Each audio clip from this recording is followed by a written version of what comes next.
కేవలం మా జాగృతి కార్యకర్తలై మాత్రమే ఒక 10,000 పోస్ట్ కార్డులు ఇవాళ తయారు చేసుకోవడం జరిగింది. ఇది గౌరవ ముఖ్యమంత్రి గారికి మేము ఇవ్వడం జరుగుతుంది. మా తెలంగాణ ఆడోళ్లకు ప్రతి నెల 2,500 ఇస్తామన్నారు. అవి సంగతేంది సీఎం గారు అని 10,000 ఉత్తరాలు ముఖ్యమంత్రికి పంపుతారట. మహిళా దినోత్సవం మార్చి 8 నాటికి 2,500 రూపాయలు తెలంగాణ ఆడిబిడ్డల బ్యాంకులో వేయాల్సిందే. లేదనుకో ఈ ఉత్తరాల ఉద్యమం ఢిల్లీకి చేరుతుందట.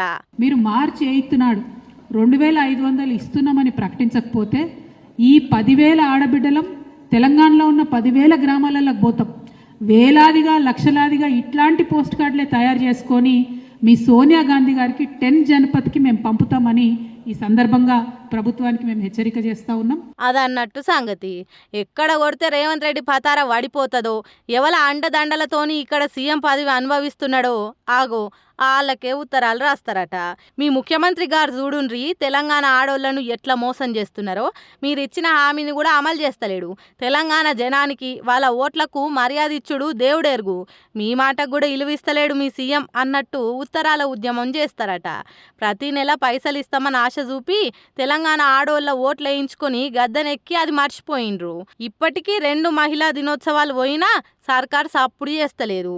గింత అన్యాయం ఉంటుందా అని ఉత్తరాలు రాసి అడుగుతారట. మరి చూడాలి సర్కారీ ఉత్తరాల ఉద్యమం మీద ఎసోంటి నిర్ణయం తీసుకుంటుందో. కాంగ్రెస్ పార్టీ ఢిల్లీ లీడర్లు రేవంత్ రెడ్డి మీద ఎసోంటి చర్యలు తీసుకుంటారో.